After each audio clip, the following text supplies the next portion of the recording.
Hello students. इस lecture में हम आइसोटोनिक एंड आइसोमेट्रिक कंट्रैक्शन के बारे में अध्ययन करेंगे। मसल के कंट्रैक्शन के बारे में हमने जाना कि मसल का जो कंट्रैक्शन होता है वो उसके जो फिलामेंट्स होते हैं एक्टिन और मायोसिन उनके मूवमेंट, या हम कह सकते हैं कि एक्टिन फिलामेंट के मायोसिन के ऊपर स्लाइडिंग के फलस्वरूप होता है।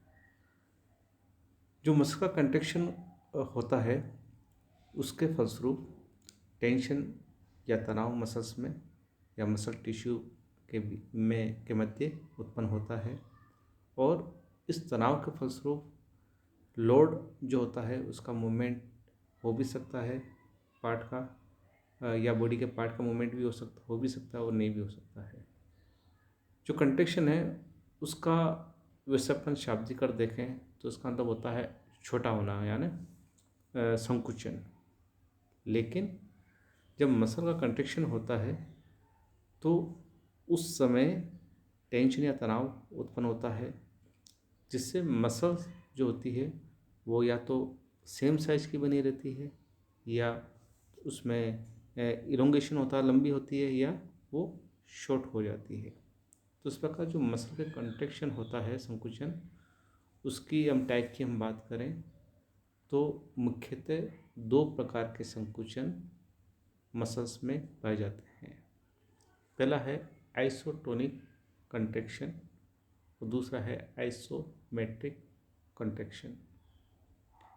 आइसोटोनिक कंट्रैक्शन भी आगे सब डिवाइडेड या उप विभाजित होता है, कॉन्सेंट्रिक कंट्रैक्शन और एक्सेंट्रिक कंट्रैक्शन में। अभी हम आगे इसके बारे में जानते हैं। सबसे पहले बात करते हैं हम आइसोटोनिक कंट्रैक्शन की। तो आइसोटोनिक का मतलब होता है कि सेम टेंशन, जो तनाव होता है मसल में वो सेम बना रहता है। जब मसल्स को उद्दीपन मिलता है तो उसके फलस्वरूप क्या होता है कि मसल्स उद्दीपित होती है, और उद्दीपित होती है तो उसमें टेंशन उत्पन्न होती है। और आइसोटोनिक कंट्रैक्शन होता है उस केस में ये तनाव मेंटेन रहता है, और कंट्रैक्शन के फलस्वरूप क्या होता है, फोर्स जनरेट होती है, और इस फोर्स जो जनरेट होती है ये जो मसल्स की जो लेंथ होती है उसमें परिवर्तन के फलस्वरूप इसमें जो टेंशन होती है, तनाव होता है, वो मेंटेन रहता है। जो टेंशन या तनाव जो इनमें कॉन्स्टेंट होता है, इसके फलस्वरूप क्या होता है, मसल्स इसके जो साइज होती है या लेंथ होती है उसमें चेंज लेके आती है। आइसोटोनिक कंट्रैक्शन का अगर उदाहरण देखें तो सपोज कोई व्यक्ति एक 25 किलोग्राम का जो वेट उठाता है, बाइसेप्स जो मसल्स होते हैं उसके द्वारा, तो मसल्स क्या है कि शॉर्ट होती है, और 25 किलोग्राम का जो लोड है उसको ये मसल्स मूव करती है। तो इस केस में क्या है कि मसल शॉर्ट हो रही है, लेकिन जो टोन है वो उसका मेंटेन रहता है। इसलिए इस कॉन्ट्रैक्शन को आइसोटोनिक कंट्रैक्शन कहा जाता है। इसमें क्या होता है कि जो मसल्स होती है वो एक जो लोड होता है फिक्स्ड, उसके अगेंस्ट वो शॉर्ट होती है ताकि टोन मेंटेन रहे।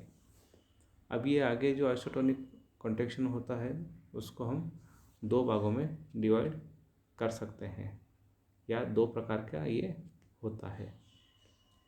पहला है कॉन्सेंट्रिक कंट्रैक्शन।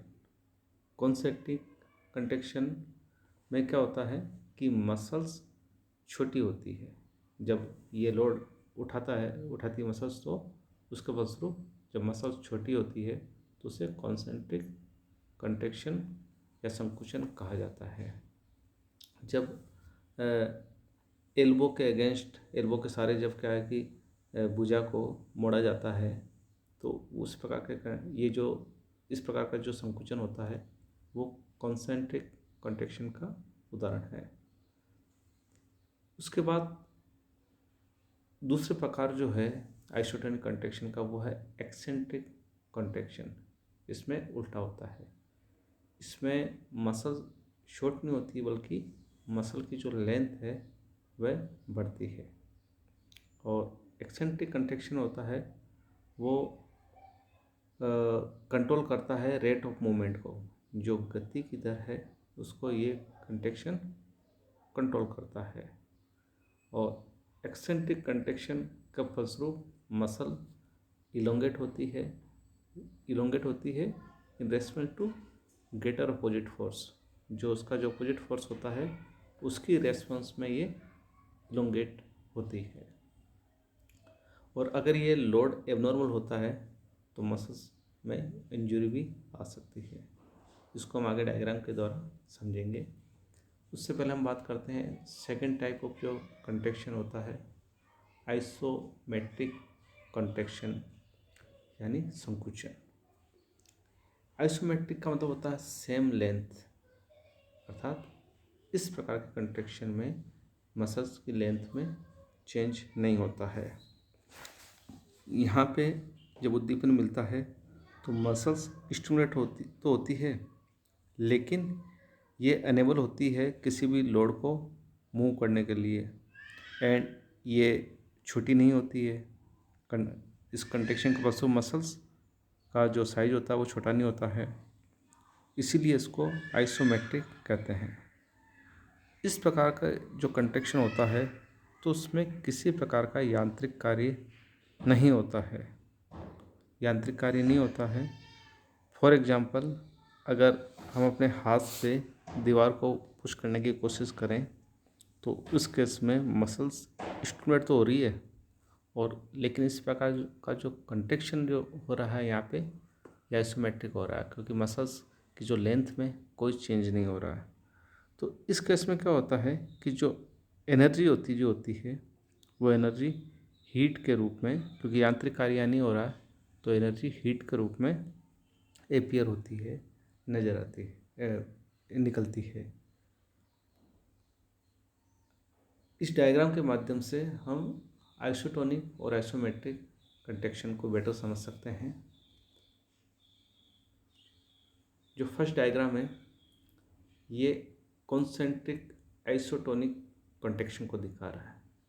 इसमें क्या हो रहा है कि जो बाइसेप मसल्स है यहाँ पे इसमें टोन उत्पन्न हो रहा है, और जब लोड को ऊपर उठाया जाता है तो इसका फलस्वरूप बाइसेप्स ब्रेकिया जो मसल्स होती है उनमें कंट्रैक्शन हो रहा है, और ये अपवार्ड इसका मूवमेंट होता है ऊपर की ओर लोड का जब मूवमेंट होगा तो क्या होगा कि ये जो टेंशन इसमें तनाव मसल्स में होगा और ये मसल क्या होगी, छोटी हो जाएगी। जो छोटी होगी तो उसका फलस्वरूप क्या होगा कि जो भुजा है वो ऊपर की ओर मूवमेंट करेगी तो इससे मैकेनिकल वर्क या यांत्रिक कार्य होगा। ये ऊपर की ओर मूवमेंट कर रही है। इसका अपोजिट है एक्सेंट्रिक, जो कि इस डायग्राम में देख सकते हैं कि बाइसेप ब्रेकियाई जब डाउनवर्ड फेस एक्सरसाइज होती है, जब डंबल को दूर लेके जाते हैं तो उस केस में टेंशन या टोन उत्पन्न होता है, तनाव, और मसल्स यहाँ पे लेंथ होती है, उसकी लंबाई होती है, और लंबाई होने की वजह से क्या होगा कि जो फोर आर्म है भुजा वो नीचे की ओर जाएगी, और ये इस कंट्रैक्शन के फलस्वरूप इसका जो एक्सटेंशन होता है वो एल्बो का एक्सटेंशन है, वो कंट्रोल में रहता है।